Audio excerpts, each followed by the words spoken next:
Guys, welcome to my show where I show you the personal side of inspiring leaders, business owners, and faith-driven professionals so you can connect beyond the business card, sharing God, faith, failures, the laughs, and the lessons that make us who we are. So, let's dive in. All right. Joining me today is someone I'm really excited for you to meet. Let's welcome Brandon. Hello. Brandon, can you tell us a little bit about yourself? Sure. My name is Brandon Loveless. I'm a Phoenix native, born and raised. Been out here my whole life. I've lived in a couple different places, but this is my home. Okay. I have 6 kiddos, and I run a mobile mechanic business. Nice. So, yes, ma'am. 6 kids? Yeah. Holy smokes. Yeah, no more, but we're blessed with 6 of them. So. Full house. Oh, yeah. Gosh, dang, absolutely. All right. You ready for the questions? I am, yes, ma'am.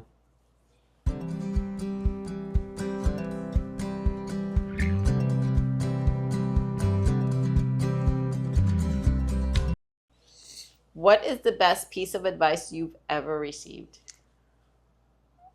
There's been a lot. I would say one of the main ones is, and it was phrased this way, but I use it in a bunch of different, like whatever way I can, but it's a good tattoo isn't cheap and a cheap tattoo isn't good. And so I like to use that in like whatever I can apply it to. But yeah, that's probably one of the best pieces of advice I've ever gotten. I've never heard that before. Yep. Yeah, a good tattoo isn't cheap and a cheap tattoo isn't good. Oh my gosh.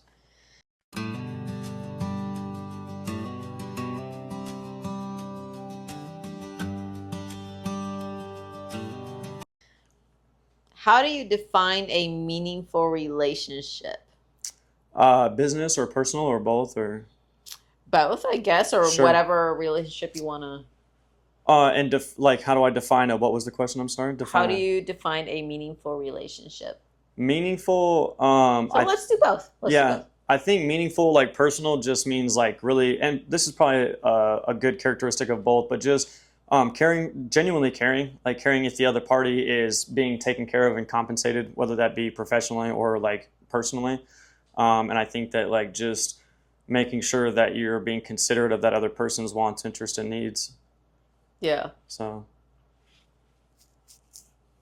Good communication, I guess. And yeah, also. Communication. Yeah, setting the correct expectation for sure. Yeah. I think that I've like learned that, and that I think has been one of the things that's like really the light bulb has turned on about the last couple of years, where it's like, oh hey, like doing this, I've seen the results after doing it so many times. So like now I've built a small habit of doing it. So yeah, definitely listening and just getting as like setting the correct expectation as much as possible, because then if something happens and you already set that expectation and covered that, there's no surprises. Yeah. So I feel like it's a lot easier not to say that people's feelings still don't get hurt, but like at least the expectation is set. So you said one thing too, which is so important also, is listening. Mm-hmm. And a lot of us have a hard time with that. Like we already have in our mind what we're going to respond. For sure. And you're not listening at that point. You're listening to respond and not to actually listen. Yeah. So. Yeah. And that's where problems begin. That's where I was stuck in that loop a long time, where I just like I felt like I wasn't being listened to, so why listen to anybody else? And it's like, hey, like eventually like, and it's just funny, we'll talk about it too, but like eventually you just learn that like, hey, sometimes you just got to like be the bigger person and like step back from that. And then when you start to see that and people start to see that, then I think people kind of follow that. Like it's kind of weird, but yeah. It's like I always say, and we take a lot in our feelings, mm-hmm. and we need to put those aside sometimes. Sure. And just like you said, be the bigger person and just listen and show them that you care. Yeah. Sure. I think a lot of the time too, like for me especially, I get overstimulated. Uh-huh. So like when I get overstimulated, I don't want to do anything and I want to be left alone for a minute so I can de-stimulate and like kind of like not be so wired. But I think a lot of the time it happens where we're so overstimulated that we don't catch that in time, and it blows up to be this big thing, when in reality you were just overstimulated and you needed like 2 minutes to go not be overstimulated, and then be able to come back and have a more like understanding, open conversation. Makes sense. Totally.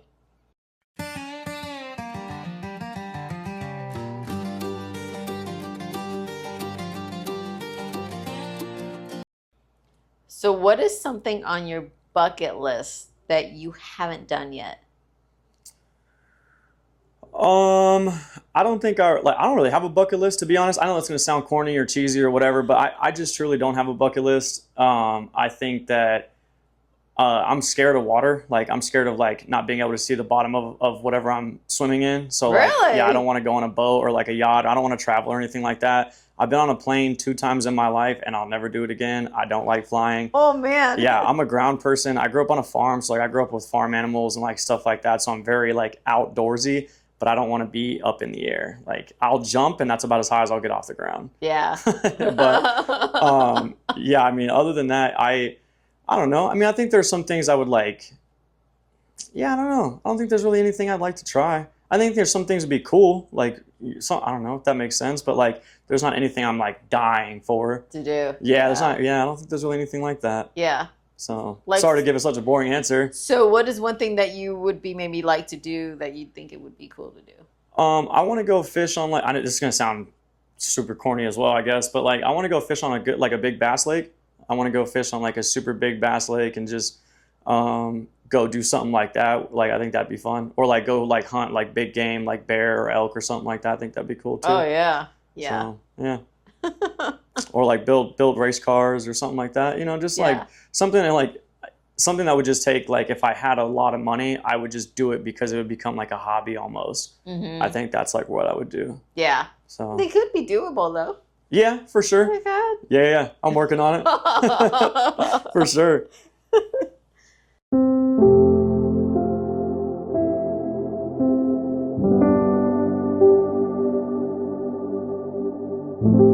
So, has there been a moment that you knew God was directing your path? Yes, 100%. This is like, I tell this story and I get goosebumps when I tell this story, and it's like I have such an emotional attachment to this story. There was a gentleman named Shane, and he's my buddy Rhino's dad, and he like basically raised me and my little brother. Like he's Okay. like the neighborhood dad who like all of us hooligans that were running around being knuckleheads, we were like Rhino's friend, and then like we'd go over to Rhino's house, and Shane man would be like guiding us, but like kind of like not, he would be just giving out information, right? Like you just do what you want with this information, guys. I'm going to tell you from personal experience. I know how it is. I know what happens when you make these choices. So here's what happens if you don't make these choices. Oh, And so okay. like he would kind of just guide us. And I think I was kind of having this realization the other day that as a kid, when you're being a stubborn knucklehead like we were, you only listen to people who you think are cool, right? Which it sounds weird, and your parents told you that you would only listen to people that you think are cool. Yeah. And Shane was cool, but he also learned from a lot of that stuff. So like he was cool in our eyes, but he was like already on the right path now that he was older, right? So like he was able to guide us, and we still thought he was cool, so we listened to him, but he was like not giving us the knucklehead information. He was giving us the right information. So I think subconsciously we like absorbed a lot of that, and eventually sometime when we like got smart enough, it kicked in, and we like pulled that information from the back of our brain, and it like just kicked in, and we just started listening. But I think that's what happened, because he just like he gave me a lot of like really good information, and I hold that man in very high regard. I love him like he's my own dad. Yeah, he like definitely put us on the right path for sure. So what made you, in your mind, that he was? So one day him and I were talking in the garage. Him and I were just by ourselves. It was just me and Shane.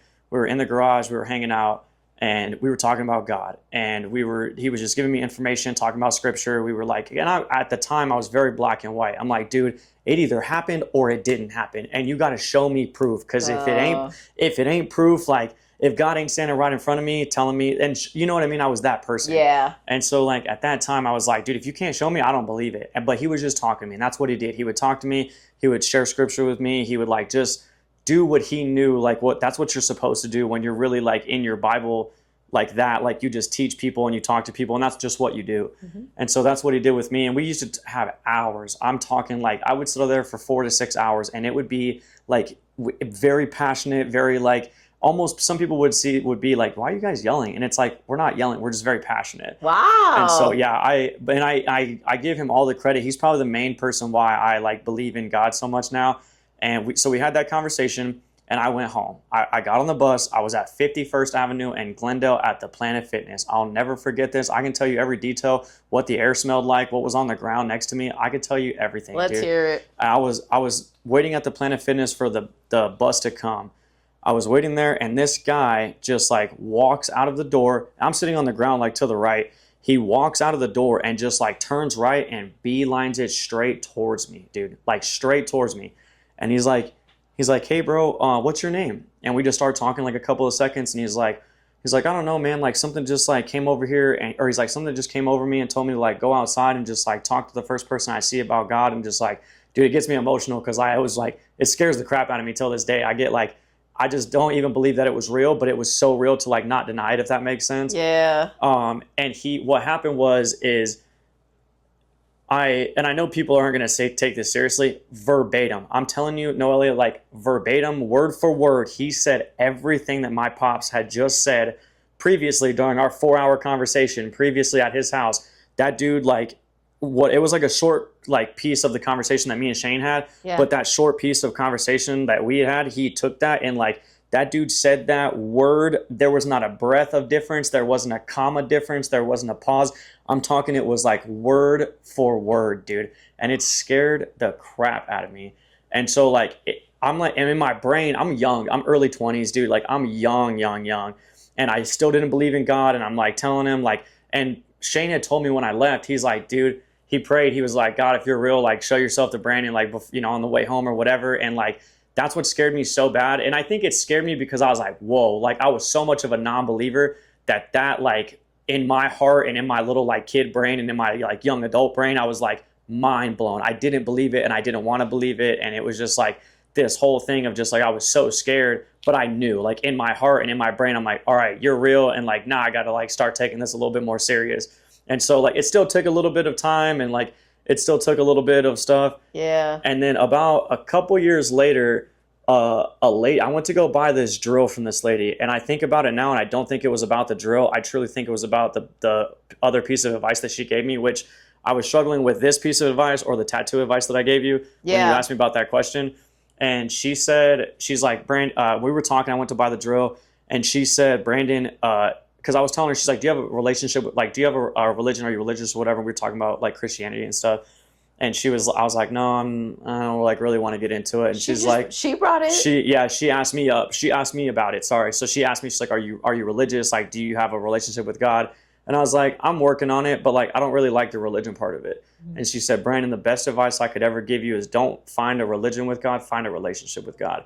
And like that, I think like on top of the thing that happened with the guy outside the gym, like years before that, and then like years later, that happened with that lady. That like is what clicked in my brain, dude. And then like from that point on, I think it was like 2 weeks after that, I was like going through some stuff and like with me and my wife or whatever, we were going through some stuff.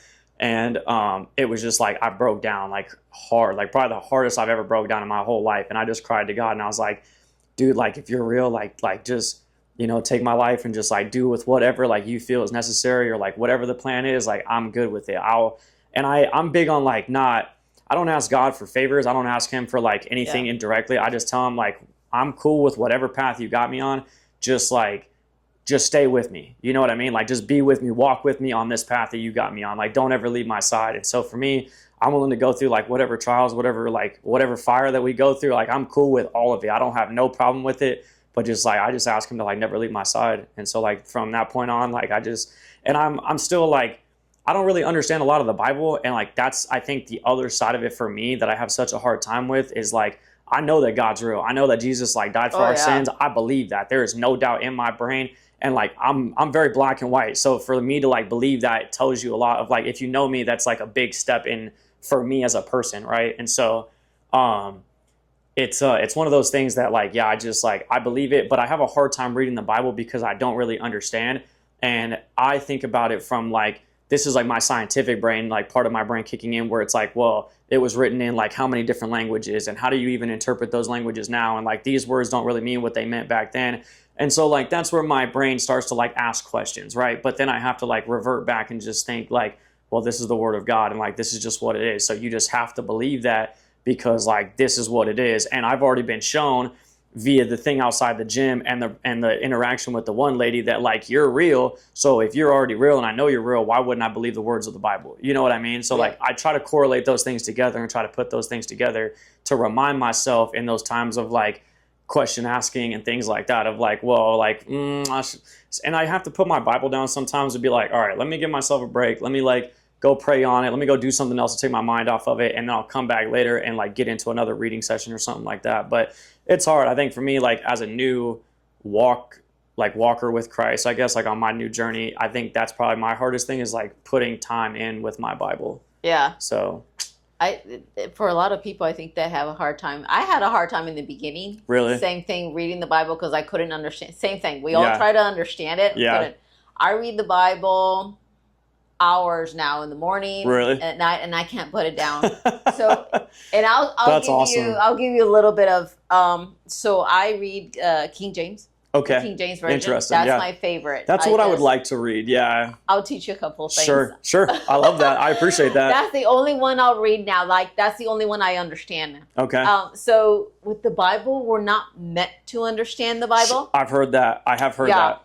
Every single sentence, everything, every scripture, every sentence, everything points to Jesus. Mm-hmm. Yeah. And 100%. we all open up the Bible and go, okay, God, just point me to whatever scripture you want me to read, and it's about me. Yeah. And it's not. Yeah. It's about Jesus. For sure. So when we start looking at it that way, the more you read it that way and you try to find him, the more you'll see it. It's crazy. Yeah. But I read it in like almost in like a story form too, where like I start in Genesis and I just read it all the way through, which I've been like, and nobody has ever told me to read it like that. I just chose to read it like that because I'm like, I want context. Why did this happen? Like what led up to this event, right? Like I don't want to just start halfway through where all the good parts are. Yeah. That's kind of boring to me. Like I want to read why, like where it started, why it started, like all this stuff. And I know there's like a lot of gaps and like,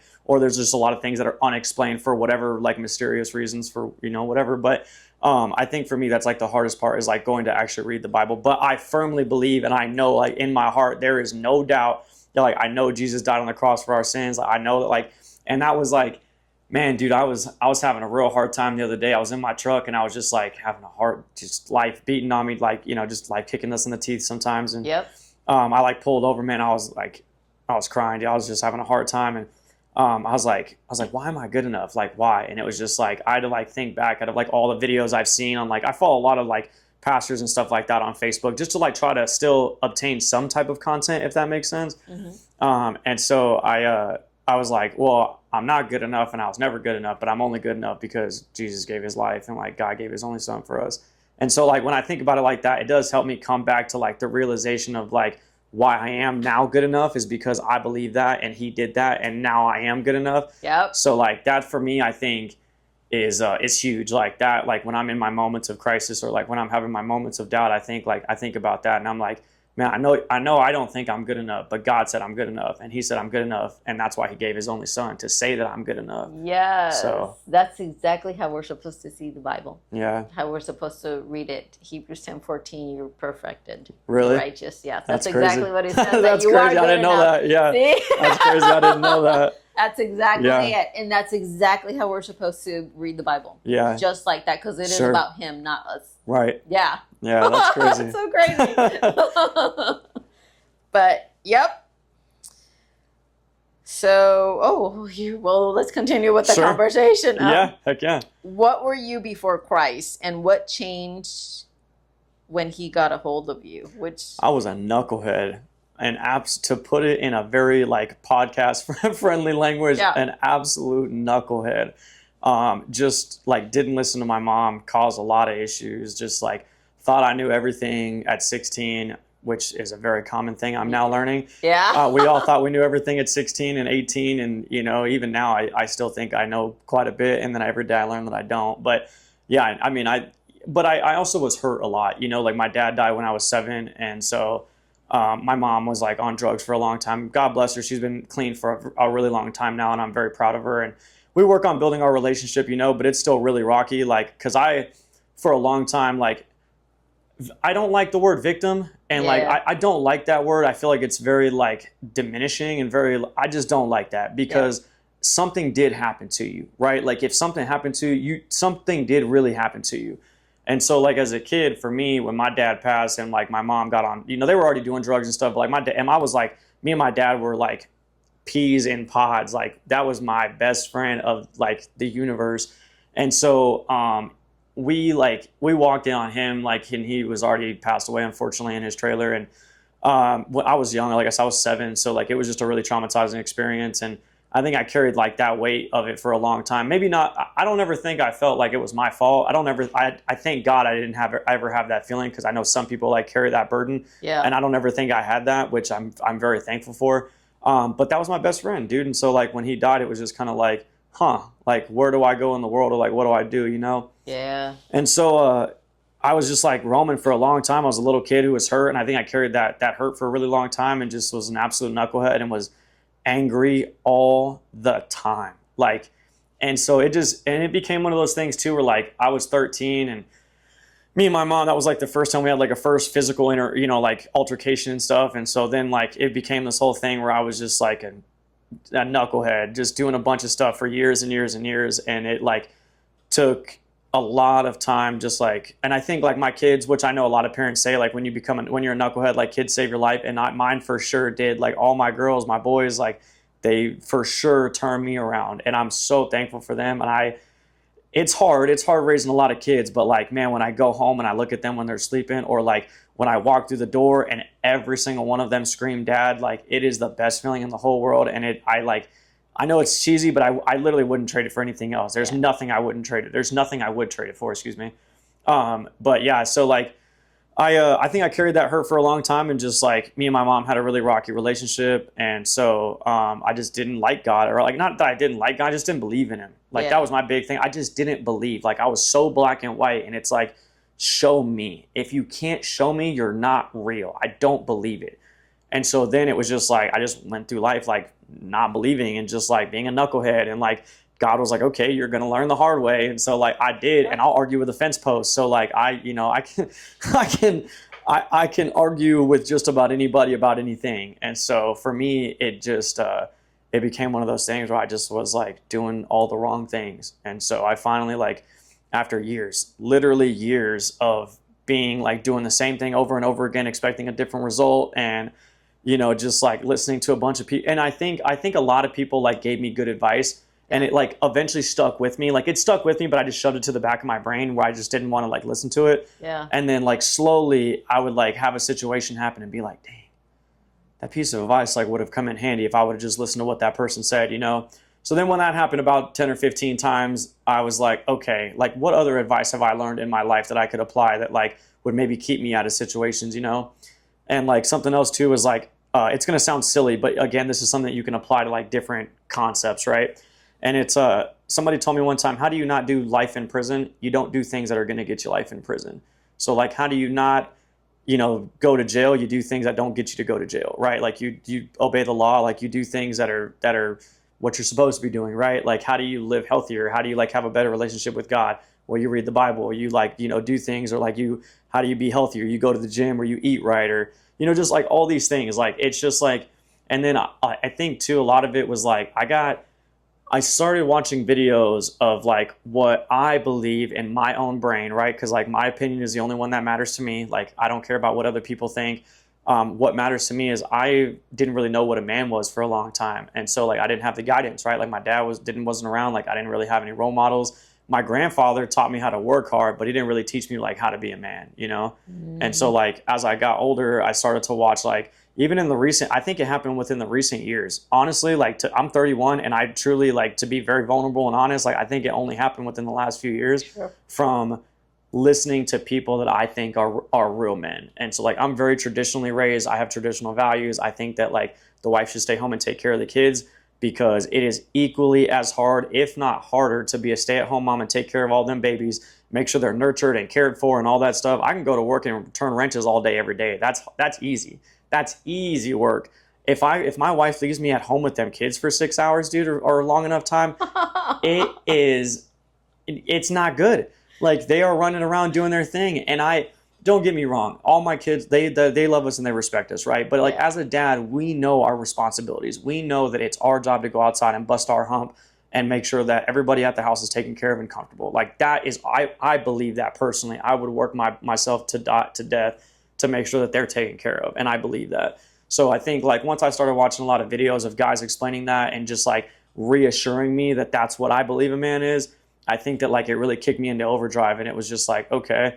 And so then I just like started to slowly, I'm a real stubborn headed man. Like I said, I can argue with a fence post. I can headbutt a bull, whatever you want to call it. I'm very stubborn headed. So when I was already built in those stubborn headed, like toxic traits or like toxic behaviors, I had to unlearn 15, 20 years of like really toxic behaviors, you know, like within like the last few years. So you have to like put that into a lot of overdrive and like really crack those and like break those bad behaviors down and rebuild with better, more positive, better behavior. So, and like, obviously like walking with the Lord has definitely done that for me, because again, as I was just talking about, like whenever I have my vulnerable moments, I like go talk to him and pray. And it's like, he kind of just like guides me right back on the right path. And then it's like, cool. Like then we suck it up and, you know, get back at it. So, but yeah, I was a knucklehead before, and now that he's found me and I don't think, I heard somebody say you never find the Lord. Like he always knows where you're at, but like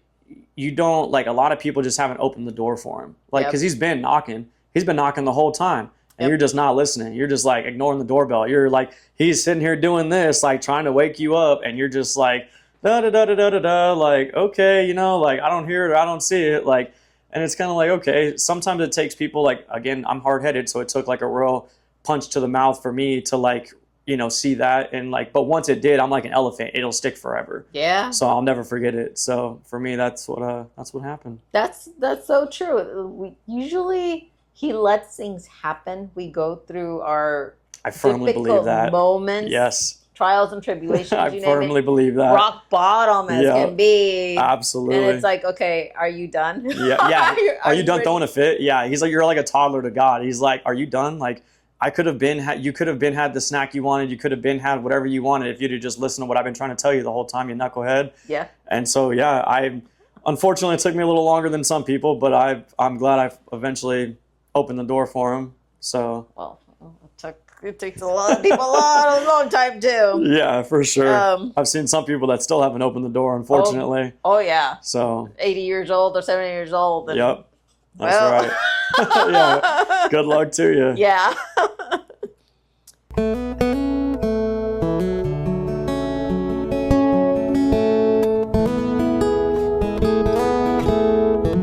So, what is one truth you wish people understood?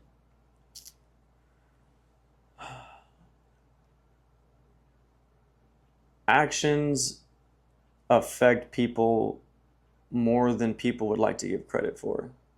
Yeah. I think that like some things, when you get something happens to you, I heard something recently that somebody said, nobody gets to tell you how long it takes you to heal from something. And so I was like, interesting. Because like sometimes, like with me and my mom, I feel like she used to tell me like you just got to get over it. Like at some point you just got to get over it. And it's like, okay, but like you're the person that hurt me. So like why are you shutting me down? And like the only way I'm able to get over this is by us understanding what happened and like understand that I'm angry at you, and like I am very much angry at you, and I need to like express that. And so like I think that's why her and my relationship was rocky for a long time. But I think that like sometimes it just takes like that understanding that like if you're the person that hurt somebody, you don't get any form of authority to say when that person gets healed from the actions that you caused them, or like from the things that you caused them, you know. So I do feel like that's pretty big. Yeah, it is actually.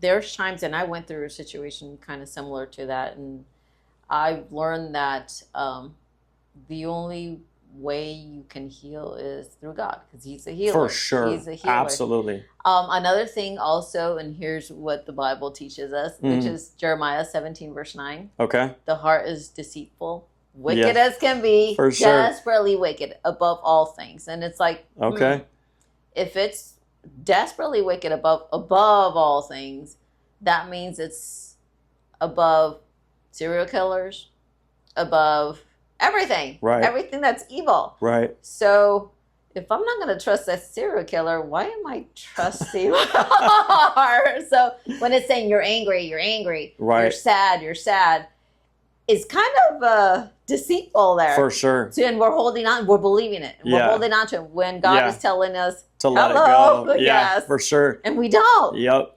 And But- I think that's a human trait too. I could not agree with that anymore. I think that's so accurate because, and I learned something from somebody one time that said anger is a secondary emotion. Like you feel something before you get angry, right? Like you feel somebody disrespected you, you got disrespected, then you got angry because they disrespected you, right? So like once I learned that too, after like being angry for so long, I was like, okay, like where do we go from here? And then it was like, okay, well, like I'm angry because of something that somebody did to me for sure. So like now we've established that, right? Like there was an action. I felt like I'm hurt and now I'm angry, right? So it's like, well, what happened? Okay, well, like then I had to like, and then I think once I have my kids too, I like really, one, I'll never understand why somebody could do, and this is a personal, we don't have to get into it like that, but I don't believe that addiction is a disease. I think that you, once you pick it up, you pick it up every time. I don't care how hard it is. I think that discipline is a real thing and that you can overcome anything in your life if you have enough discipline. And it doesn't require like any type of medication. Discipline is just a mentality that you have to have from having a strong mind. And so there's like me and my mom argue about that too. But anyways, that's something that I firmly believe in. So like when it comes to that type of stuff, I'm disciplined all the way. Like I try to be, and I very much lack a lot of discipline. So I say that with like very loose terms. Like I understand what it is and I'm trying to implement it. But for me, that's like, so. Most of the time it's because they're idolizing that. Yeah. No matter what it is, drugs, alcohol, you're idolizing that instead of going to God. Yeah. The only thing you can go to, the only person you can go to. Is that. 100%. Mm-hmm. Yeah. I could not agree more. That's crazy. Yeah. I think like once I found it too, and once I realized that, I was like, man. And I think like every time I practice, I can catch myself fast enough to be able to practice that, like being able to talk to God in my time of need. I think it gets easier for me, like, which is, I'm sure that's obvious to a lot of people who have already been doing this for a while. But for me, for somebody that's new to this, I think like every time I'm in a vulnerable moment and I like get the opportunity to catch myself in it and be able to talk to God for a second, I feel like it gets easier for me. And I feel like being able to talk to him just gets easier. And I feel like, quote unquote, I can like hear what he's saying, if that makes sense too. I don't want to be silly, but like, I feel like I just hear like the subliminal signs he's giving me, like I pay attention a lot more and I'm like, I feel like God put that there for some reason, but like, we're just going to take it and run with it. So Yeah. A lot of times things that I've learned as well too, is that when we feel disrespected or a person did whatever, certain things, we're expecting things from a human that is not capable of doing because we're coming from sin. Yes. And for sure. And I believe that the world has created us to believe that. Yeah. And when also with the feelings and the heart. And it's like, that brings us to misery. That brings us to sadness, to anger. When, hold on a second, the only person that's perfect and can do this is God. Not that person. So that person's going to be a liar. That person, and so am I as well. 100%. The Bible says we're all liars. There's not one good.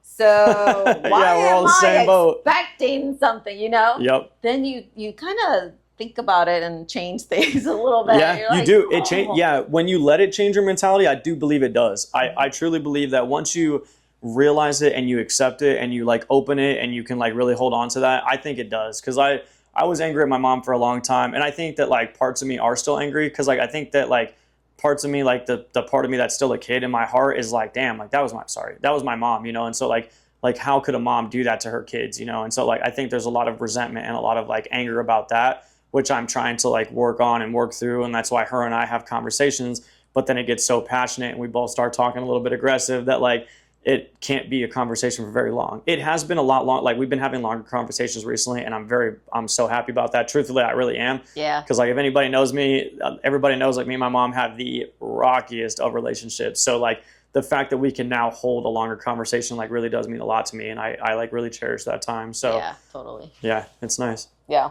So just remember that Sin is the one that you want to blame and not the person, because the devil is there. For sure. Manipulating and nagging. Yeah. Yes. Or thoughts, putting thoughts in you. Oh, do this, say this. Blah, blah, blah. You're not good enough. Yep. Yeah. If your business was a food truck, what would it serve and what would it be called? Bar food. I love bar food. Oh my God. I love bar food, dude. Yeah, I'm burgers and like fries and pizza and like just good bar food. That's what I like. Wings. I'm just a traditional bar food guy. If I was gonna do it, it would be. Couldn't even tell you a name, be honest. Yeah, that's a great question. Bar food sounds good, just like that. Yeah, just like this. It'd be called something easy, like The Spot or something like that. Like, be something like that. There Yeah, I like something simple. So there you go. Yeah, that works. So, what's something you've always wanted to do but never told anyone about? It could be even the most simple thing. Sure.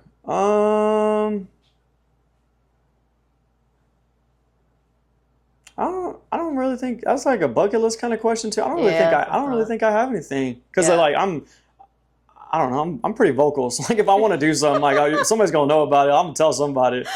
So I don't really think I have anything.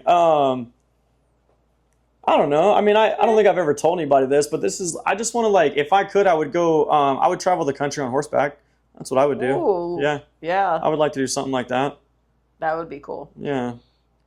Do you have pets? I don't. No, I have a dog. He's at my mom's house. He's been the family dog for a few years. He was my dog for the first couple of years, but we've lived in apartments the last few years, and my mom has a big house, so I have him over there.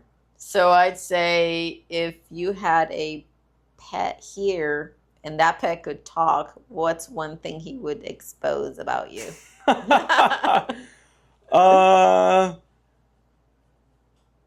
That's a good question. I probably yell a bit too much. Like, I have a loud inside voice. My mom has a loud inside voice. I was raised on a farm, so like I don't really know what an inside voice is. I have to like catch myself to like tell myself I'm inside. Oh, I do that a lot too. Yeah, but I would say he probably is like, that dude is so loud. Like that dude he talks loud all the time and probably too much. That's probably what he would say. He would probably get tired of hearing you. Yeah. Right? Yeah. Yep. If he could talk, he'd tell me to shut up. Is probably what he would tell me. So if you could relive one day of your life, which one would it be and why? That's an awesome question. Man,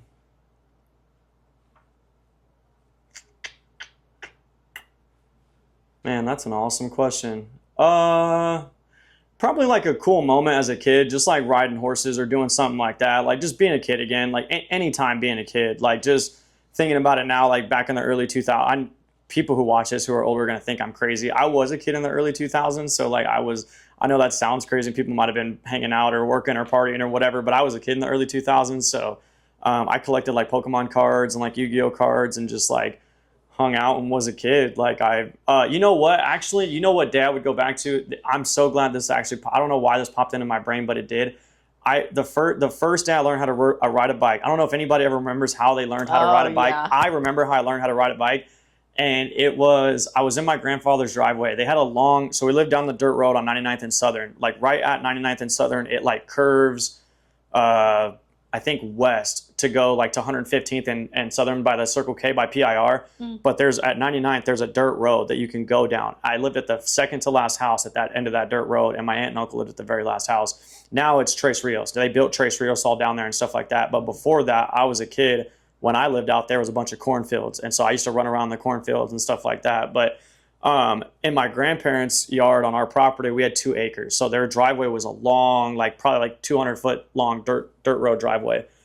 And my dad lived in a trailer in the front, and my grandparents lived in the house in the back. But I was out riding my bike, and my dad was like, he would like push me, and like we were doing the whole thing for a little while, and then he went inside to go take a nap. And then I remember like I was just like, I pushed off the gate and I was just going, and I just like went and was riding, and I was screaming. I was like, oh my gosh, I'm doing it. I'm just like a regular kid, you know. I was like, I'm doing it. And I remember just like doing it and riding, and then I like jumped off and like ran and told my dad. I was like banging on the trailer door. I was like, Dad, I rode the bike. I rode the bike. And I can't remember really what he said. I think he said like good job or something like that. But yeah, that day I would probably go back to, because that's probably really the only day I can remember like having an interaction with my dad before he passed, unfortunately. So Yeah. I think I'd probably go back to that day. Yeah, that's awesome. So, if aliens landed tomorrow and asked you to come with them, would you go? Why or why not? Would you go with the aliens?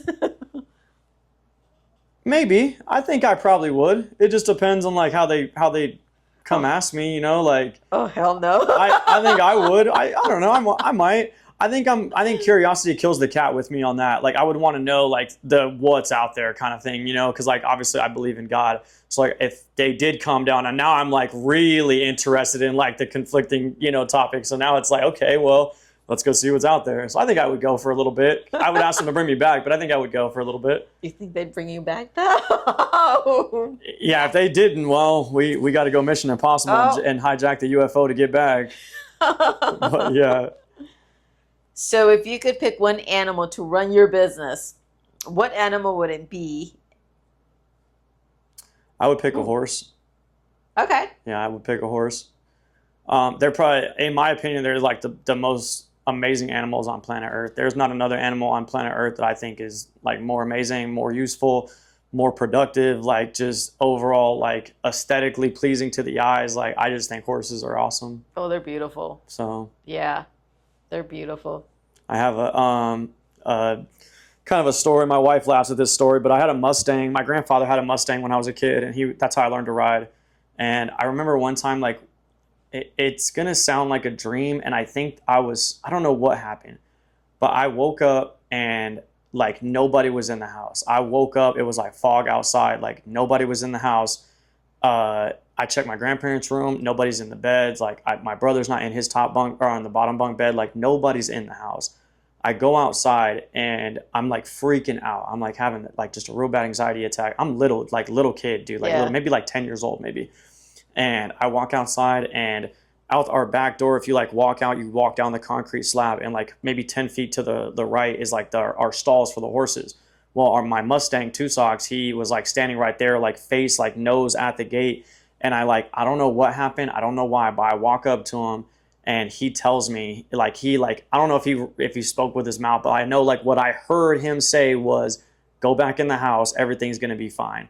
And like I just remember like this like wave of just like calmness washed over me. And I walked back in the house, and my grandfather's like pulling a cup of coffee out of the off the coffee pot, like he's pouring the pot of coffee off. It was just the craziest thing, dude. But like I tell my wife that story, and I'm like there's no reason to lie about it. Like that was like one of the scariest things that ever happened in my life. And it's not like I woke back up in my bed and it was a dream. It was like I walked outside and walked back inside, and like the day went on, and I just like kept going, and that just like, but yeah, I remember that happening, and it was the craziest thing that's probably ever happened to me. Yeah, that is crazy. Yeah, that's why I like horses like that. I feel like that, and I grew up a lot with them and stuff, and my uncle that was next door, we like, I broke a lot of horses and trained a lot of horses when I was younger, so I felt like that bond like kind of never like goes away, I guess. Totally. But yeah. Yeah. Weird experience. That was like a weird one-off story, but yeah, it was crazy. Man, you've gotten some quite experiences in your life. For sure. Yeah. I don't know why. I feel like I've had a pretty boring life, but maybe not. No, I don't think so. For sure. Oh, Brandon, thank you so much for spending your time here with me. Yes, ma'am. Thank you so much. Can you give me a 30-second commercial of your business and how people can connect with you? Sure.